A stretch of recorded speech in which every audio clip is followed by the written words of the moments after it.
Good afternoon. Smart ఇన్వెస్టర్కు స్వాగతం. Stock markets level range bound trading కొనసాగుతోంది. ఉదయం నుంచి కూడా నిఫ్టీ సెన్సెక్స్లు ప్రస్తుతం ఫ్లాట్గా ట్రేడ్ అవుతున్నాయి.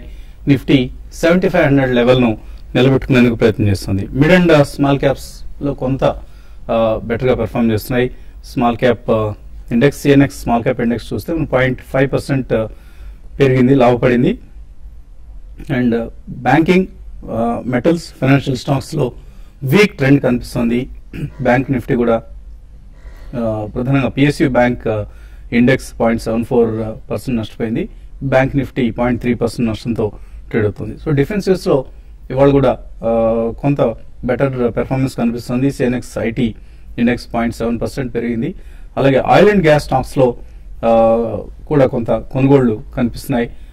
ఐటీ స్టాక్స్లో హెచ్ఎల్ టెక్నాలజీస్, అలాగే ఇన్ఫోసిస్ ఇటువంటి స్టాక్స్ అన్నిట్లో కూడా, అలాగే జస్ట్ డయల్ ఇటువంటి స్టాక్స్లో కొంత బయింగ్ సపోర్ట్ కనిపిస్తుంది. టీసీఎస్ కూడా 0.5% లాభంతో కనిపిస్తుంది. అయితే బ్యాంక్ స్టాక్స్లో నష్టాలు ఎక్కువగా ఉన్నాయి. బ్యాంకింగ్ అండ్ ఫైనాన్షియల్ రంగాలకు చెందిన స్టాక్స్లో. అలాగే మిడ్ క్యాప్ ఇన్ఫ్రా స్టాక్స్లో కొంత కొనుగోళ్ల మద్దతు కనిపిస్తుంది. సెలెక్ట్ స్టాక్స్లో అది కూడా ఐఆర్బీ ఇన్ఫ్రా, జేపీ ఇన్ఫ్రా ఈరోజు ఆల్మోస్ట్ 12% పెరిగింది. అలాగే ఐఆర్బీ ఇన్ఫ్రా కూడా స్ట్రాంగ్గా కనిపిస్తుంది. 5 to 6% లాభంతో ట్రేడ్ అవుతుంది. సో మెటల్ ఇండెక్స్ 0.5% నష్టపోయింది.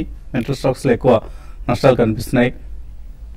సో చాలా సబ్డ్యూడ్ ట్రెండ్ కనిపిస్తుంది మార్కెట్స్ పరంగా చూస్తే. అఫ్ కోర్స్ కొన్ని సెలెక్ట్ స్టాక్స్లో యాక్షన్ మినహాయిస్తే ఇండిసెస్ ఫ్లాట్గా ట్రేడ్ అవుతున్నాయి. అలాగే రూపీ 7 వారాల కనిష్టానికి పడి తర్వాత కొద్దిగా కోలుకుంది. 60 రూపాయల పైనే 60.40 సమీపంలో ట్రేడ్ అవుతుంది. డాలర్తో రూపాయి మార్కం విలువ. మార్కెట్స్ పరిస్థితి గురించి మాట్లాడడానికి అనలిస్ట్ మనతో సిద్ధంగా ఉన్నారు. సో ఇవాళ కూడా సేమ్ ట్రెండ్ కొనసాగుతోంది. ఫ్రైడే రోజు మనం చూసిన నష్టాలు ఏవైతే ఉన్నాయో అక్కడ నుంచి మార్కెట్స్ తేరుకోవడం కష్టంగా కనిపిస్తోంది. ఇంకా ఎంతకాలం ఈ పరిస్థితి కొనసాగుతుంది అనుకుంటున్నారు? ఇరాక్ సంక్షోభం ఇప్పట్లో ముగిసేలా కనపడటం లేదు. అక్కడ యుఎస్ ఇంటర్వెన్షన్ కూడా రాబోయే రోజుల్లో ఉండే అవకాశాలు కనిపిస్తున్నాయి. ఒకవేళ ఇది క్రూడ్ పెట్రోలియం కి పెరుగుదలకి కారణం అయితే మాత్రం definitely market for a few more sessions, అంటే అట్లీస్ట్ స్టిల్ బడ్జెట్ మనకి 2 steps ఫార్వర్డ్ 1 step బ్యాక్వర్డ్ అనే ధోరణిలోనే ఉంటుందండి. ఎందుకంటే I think this is going to be between 74 to 7600 or whatever. అది పక్కన పెడితే మనకి ఈ రోజు కొన్ని mid and small cap stocks మనం లాట్ ఆఫ్ బయింగ్ చూస్తున్నాం. ఎందుకంటే మనకి ఫస్ట్ ఆల్మోస్ట్ అబౌట్ 12-12:30 లోపల 1 lakh crores టర్న్ ఓవర్ కూడా నమోదైంది. సో ఈ కారణం వల్ల మనకి definitely mid and small caps లో బయింగ్ జరుగుతుందనే చెప్పాలి. And especially last 2 to 3 trading sessions లో IT and pharma companies have been doing very well. Especially mid cap IT and pharma caps like NIIT technologies, Zensar, KPIT ఇటువంటివన్నీ కూడా చాలా strong ఉన్నాయండి. అండ్ ఫార్మాలో కూడా మనకి Dishman pharma, Alembic, Ipca laboratories ఇటువంటి స్టాక్స్ కూడా చాలా స్ట్రాంగ్ గా ఉన్నాయి. But auto ancillary today was exception అండి. అంటే ఆటో ఆన్సిల్లరీ స్టాక్స్ అన్ని కూడా చాలా స్ట్రాంగ్ గా ట్రేడ్ అవుతున్నాయి. కాబట్టి ఈవెన్ హౌసింగ్ ఫైనాన్స్ స్టాక్స్ లో 1 or 2 stocks are also strong. కాబట్టి మనకి లాస్ట్ 2-3 days లో ఏదైతే మిడ్ క్యాప్స్ లో క్రాక్స్ కనిపించినా I think definitely value based buying అనేది లోవర్ లెవెల్స్ లో వస్తుందనే చెప్పుకోవాలి. Next 3 to 5 days mid caps కొనుక్కోవచ్చా లేకపోతే? తప్పకుండా అండి, definitely we have to buy. Because గతంలో ఇవన్నీ చాలా భారీగా అండర్ ప్రైస్ స్టాక్స్ అవి. కాబట్టి మనం 1 or 2 times పెరిగిన లాస్ట్ 6 months లో 1 bagger 2 bagger 100-200% పెరిగిన జిఎంఆర్ లు, యూనిటెక్ లు ఇటువంటి స్టాక్స్ అన్ని డెఫినెట్లీ నో అండి. GMR, Unitech I think it's better to stay away. And even all the mid cap auto ancillary అవైతే దే హ్యావ్ ఫండమెంటల్స్. వాళ్ళకి ఒరిజినల్ ఎక్విప్మెంట్ మ్యానుఫ్యాక్చరింగ్ కాకుండా రీప్లేస్మెంట్ మార్కెట్ కూడా భారీగా పెరిగింది. కాబట్టి such kind of stocks call for buying, not the infrastructure stocks. ఎందుకంటే మనకి ఈ మధ్య కాలంలో ఇంట్రెస్ట్ రేట్స్ తగ్గే అవకాశం ఏం కనిపించలేదు. అండ్ హెవీ డెట్ బర్డెన్ ఉన్న ఇన్ఫ్రాస్ట్రక్చర్ స్టాక్స్ మాత్రం డెఫినెట్లీ స్వల్పంగా ఏదైనా ట్రేడింగ్ బౌన్స్ వచ్చినా మళ్ళీ I think they will be sum second round of selling before the budget అనే చెప్పొచ్చండి. So I think we have to be selective in terms of buying even mid and small cap stocks exclusively in 3 or 5 sectors అని చెప్పొచ్చండి. So technical గా పరిస్థితి ఎలా ఉంది? F&O లో ఎటువంటి యాక్షన్ గమనిస్తున్నారు?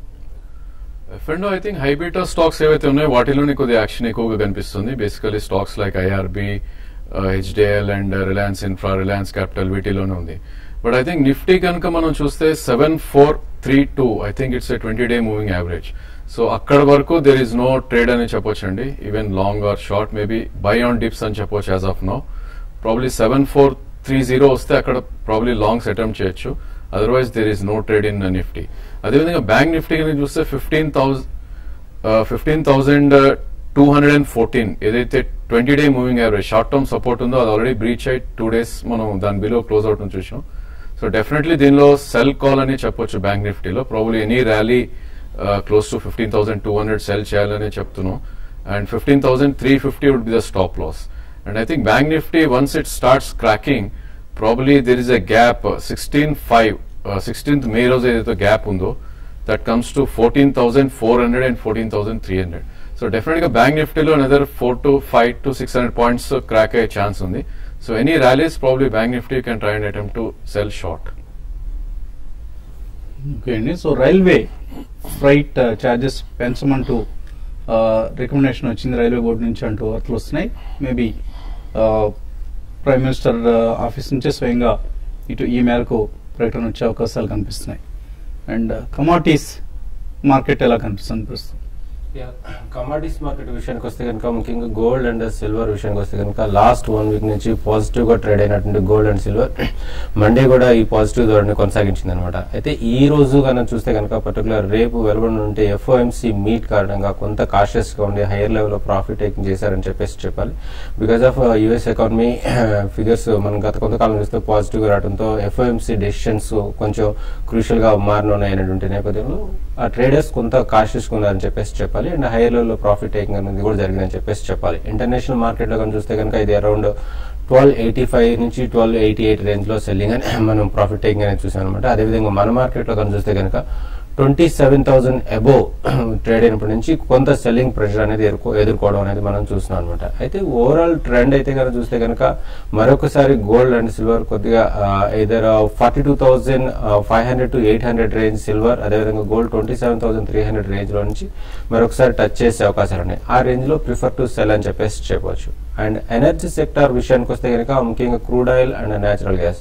క్రూడ్ ఆయిల్ గత కొద్ది రోజుల నుంచి మనం పెరుగుదల అనేది కంటిన్యూస్ గా చూస్తున్నాం బికాస్ ఆఫ్ ఇరాక్ సంక్షోభం అండి అండ్ US డేటా కానీ చూస్తే కనుక ఆల్మోస్ట్ షార్ట్ ఫాల్ రావడం అనేది ఇవన్నీ కూడా ఒక రకంగా క్రూడ్ ఆయిల్ పెరుగుదలకు అనేది మనం చూసాం అనమాట. అయితే ఇది అరౌండ్ $107 క్రూడ్ ఆయిల్, అదేవిధంగా బ్రెంట్ వచ్చేసరికి $116 దగ్గర నుంచి కొంత రెసిస్టెన్స్ ఎదుర్కొనే అవకాశాలు కనిపిస్తున్నాయి. అండ్ బేస్ మెటల్స్ విషయానికి వస్తే కనుక మిక్స్డ్ ట్రెండ్ కొనసాగుతుందని చెప్పాలి. ముఖ్యంగా కాపర్ అండ్ జింక్ పాజిటివ్ ఉండగా రిమైనింగ్ బేస్ మెటల్స్ హైయర్ లెవెల్లో సెల్లింగ్ ప్రెషర్ ఎదుర్కొనే అవకాశాలు ఎక్కువగా కనిపిస్తున్నాయి. అగ్రి ప్రొడక్ట్స్ విషయానికి వస్తే కనుక ముఖ్యంగా టర్మరిక్ లోయర్ లెవెల్ నుంచి అంటే ఆల్మోస్ట్ 5,400 నుంచి మనం ఇప్పుడు 6,100 వరకు రావడం చూసాం అనమాట. ఈ లెవెల్ నుంచి కొద్దిగా కరెక్ట్ అయినప్పటికీ కూడా ప్రిఫర్ టు బై అని చెప్తాను. ఇది ఆల్మోస్ట్ 6,800 to 7,000 వరకు హైయర్ లెవెల్ వెళ్ళే అవకాశం ఉంది. అదేవిధంగా మెయిజ్ కూడా నియర్ టు 1,080 నుంచి 1,100 రేంజ్ లో ప్రిఫర్ టు బై అని చెప్పవచ్చు. ఫెర్టిలైజర్ స్టాక్స్ చంబల్ కావచ్చు, RCF కావచ్చు, దీపక్ ఫెర్టిలైజర్స్ ఇటువంటి స్టాక్స్ అన్ని కూడా స్ట్రాంగ్ గా కనిపిస్తున్నాయి. మేబీ యూరియా ధర పెంచుతారు, ప్రభుత్వం కొద్ది రోజుల్లో కఠినమైన చర్యలకు సిద్ధంగా ఉండాలంటూ నరేంద్ర మోడీ మొన్న మాట్లాడిన సంగతి అందరికీ తెలిసిందే. సో యూరియా ధరలు ఇందులో భాగంగా యూరియా ధరలు కూడా పెంచుతారన్న వార్తలు వస్తున్నాయి. తన సబ్సిడీ భారాన్ని తగ్గించుకుంటుంది ప్రభుత్వం అన్న వార్తలు కూడా వస్తున్నాయి. సో ఇదంతా ఫెర్టిలైజర్ స్టాక్స్ లో హైట్ అండ్ యాక్టివిటీ కారణంగా చెప్పుకోవచ్చు. కాలర్స్ లైన్ ఉన్నారు. రమణ హైదరాబాద్ నుంచి ఫస్ట్ కాలర్. Hello sir. నమస్తే సార్. నమస్తే అండి, అడగండి. మా దగ్గర హెరిటేజ్ ఫుడ్స్ 100 షేర్లు 26,000 కన్నా ఉన్నాయండి. 100 షేర్లకి 26,000 పడింది. దాని పరిస్థితి ఏంటి? ఉంచనా? ఇప్పుడు అమ్మేస్తే ఒక 5-6 దాకా లాభం వచ్చే అవకాశం ఉంది. Okay.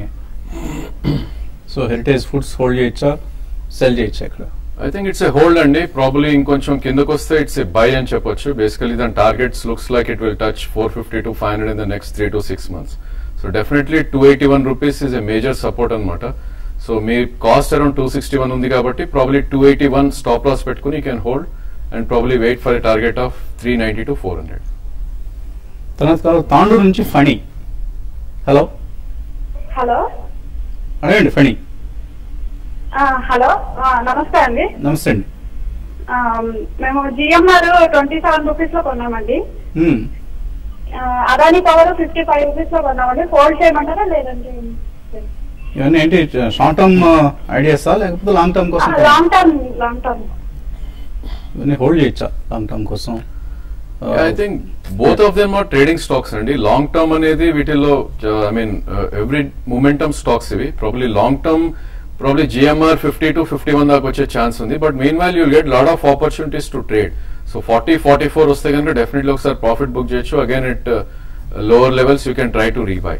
I think Adani kanna I feel Tata Power is a good bet for long term. It's a good stock on charts kuda.